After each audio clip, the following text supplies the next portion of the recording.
Yeah. Wow.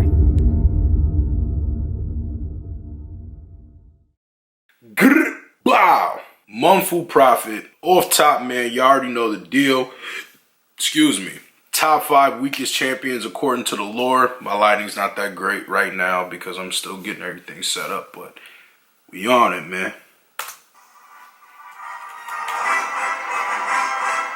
Hello everyone and welcome. Somewhat recently on Reddit. Now, before we even get into this, man, I enjoy going through these Necrit videos. So I think what I'm gonna do is this week I'm gonna do some sort of live stream. We're gonna do a league live stream. Y'all tune in. I'll announce a day, probably either today or tomorrow. And I'm gonna pick like 5 of you guys, 4 of you guys, however it takes to get a squad. We about to go live and play with subscribers, bro. We here now. The question was brought up. Who is the least powerful champion lore-wise? Word. This is a question that cycled around the internet for years. And today I want to finally call out who this unfortunate champion is. It has to be someone without any powerful connections to magic. Someone who's a simple human. And someone who has a terrible weapon. And I know exactly who this might be. But before we dive straight into the candidates, let me quickly go through some of the suggestions brought up on Reddit. Because it is important to also talk about why some champions you might think are weak aren't actually far behind. People usually call out champions without parts of them, but it is important to judge them as a package. For example, we can't just look at Nunu without Willump, or Graves without his gun. A champion that was called out a lot was Garen, and Garen is actually far more powerful than you might think. See, that kind of surprises me because I've noticed, throughout all of these cinematics and stuff like that, Garen is a person that I constantly see. So that kind of strikes me. I mean, they obviously said that he is more powerful, but I'm just saying it strikes me to even see him on this list. Well, to see him talked about, my bad. It's all because he is covered in the Massian steel, which is famous for denying all magic. This means you can't attack Garen with magic, and normal ranged weapons mostly bounce off his armor. It's pretty powerful. So you have to engage Garen in melee combat. And the Massian training definitely prepared him for duels. So Garen wouldn't be as low as you might think. Another popular one was Sona. People think all she does is play music, but that's far from the truth. Especially after her story expansion in the client, we definitely know that Sona holds incredible powers. She can basically brainwash and mind control people with her music, meaning that she wouldn't even let anyone attack her. And if you had the will to resist, she can still use her magic to shred her surroundings with sound. Okay. The last one I want to mention is Heimerdinger, Corki or Teemo. While they definitely don't seem to be strong, they are Yordles, so automatically they are above all humans. The thing with Yordles is that they walk between the physical and the spirit realm, so magic is very natural to them. So even if you manage to harm a Yordle in the physical world, the chances are that they could be mended from the spirit realm, so they definitely can't be near the bottom. And with these out of the way, I think we can have a look at our list. The rules are simple. Champions are judged only based on their lore. Gameplay has nothing to do with it.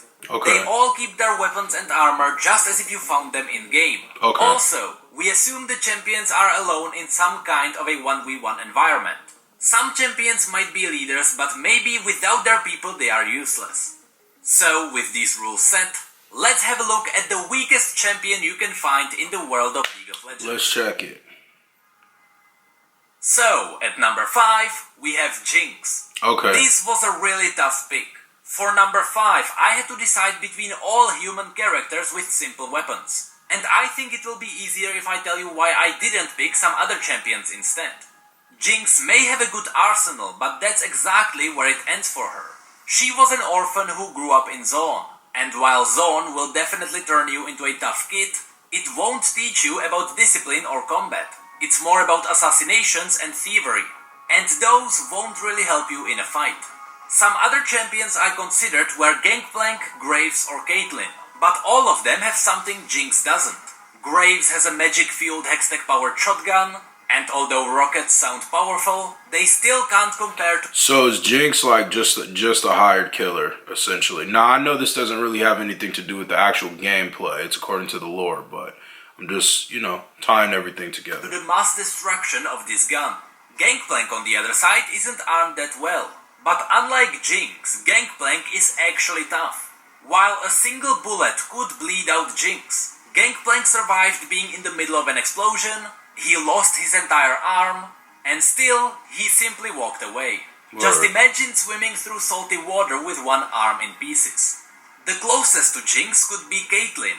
She is also quite fragile and she has limited arsenal. Okay. But Caitlyn has a military training, something Jinx definitely doesn't. So Caitlyn would be far more accurate in a duel. Makes sense. There are more champions you might think are weak, like Quinn, Lucian or Misfortune, but they all have more to them than Jinx.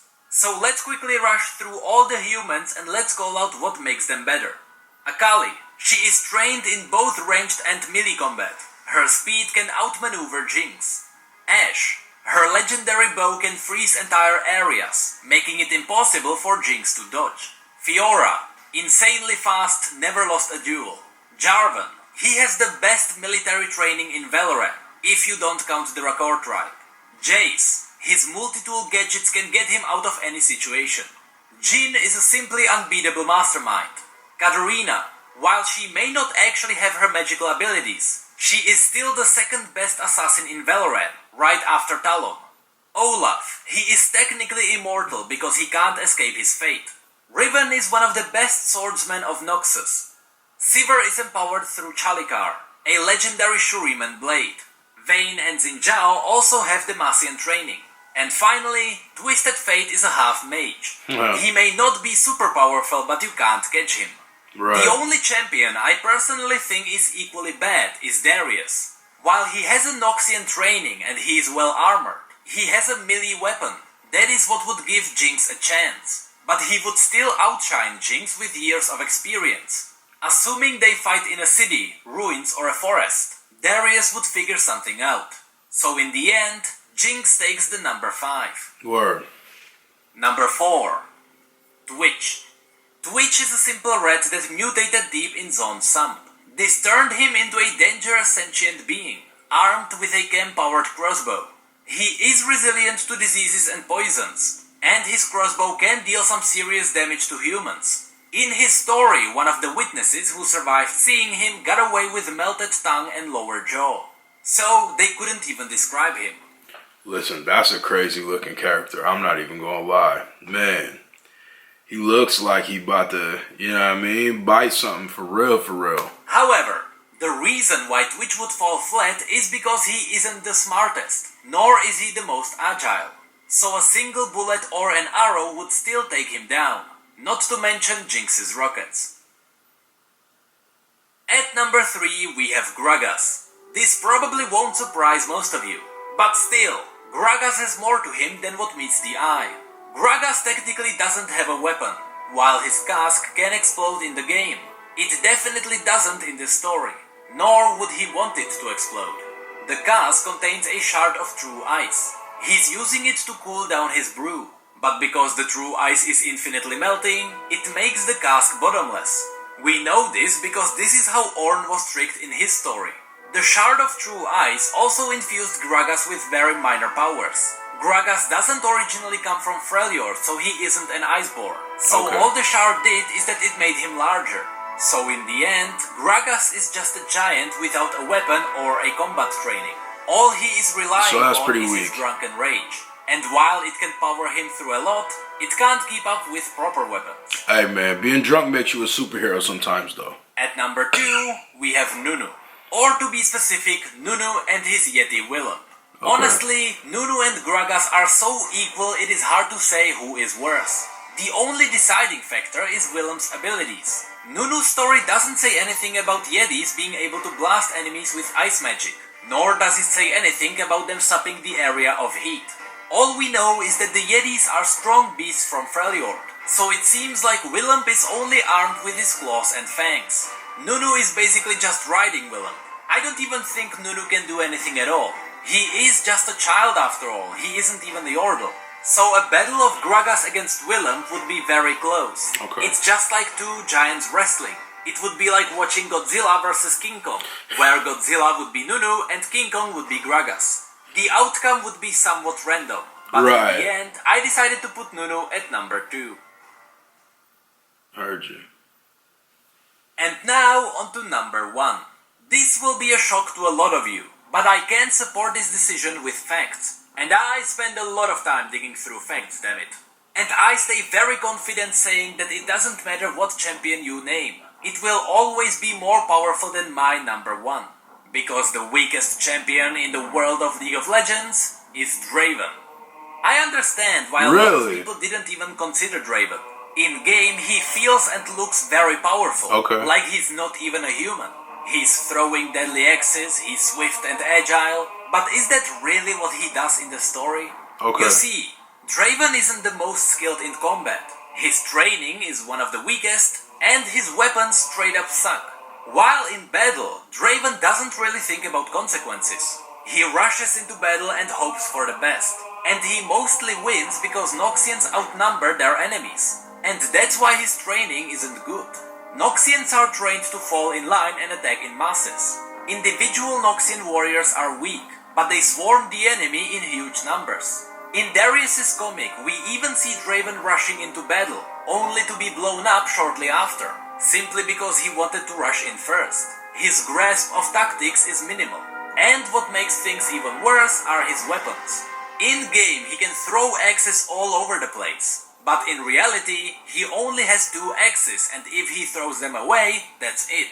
Yeah, see, again, this is another person that I'm surprised in the story is weak because, you know, obviously seeing gameplay and paying attention to a lot of gameplay, a lot of these people, Jinx, I think Draven is how you pronounce it, the first dude, I forgot his name, I think it's his brother or whatever, but even Lucian, hearing that name, or Lucian, whatever, however you pronounce it, it's just surprising because those are such predominant characters in the game. But it makes sense, though, because they have to balance different stuff. Obviously, it's different, but it makes sense, you know, hearing different balances and stuff like that. So suddenly, he has nothing. The reason why his axes returned to his hands in-game is because Riot wanted to make a unique AD carry. Something without guns or bows. So they went with throwing axes. And while this concept sounds really cool, it doesn't really work in reality. Let's compare him to the 2 champions above him. Both Gragas and Nunu can deal with Draven easily. Either Draven goes into melee and uses his axes for close combat. In that case, I highly doubt it would save him against someone whose hands are as big as Draven's torso. In Nunu's story, for example, Willump shreds through the Frostguard warriors like paper. And those warriors are skilled and armed with far better weapons. And if Draven decides to use his axes from range, he only has 2 shots. And even if he manages to stick them in Nunu or Gragas, it won't stop them.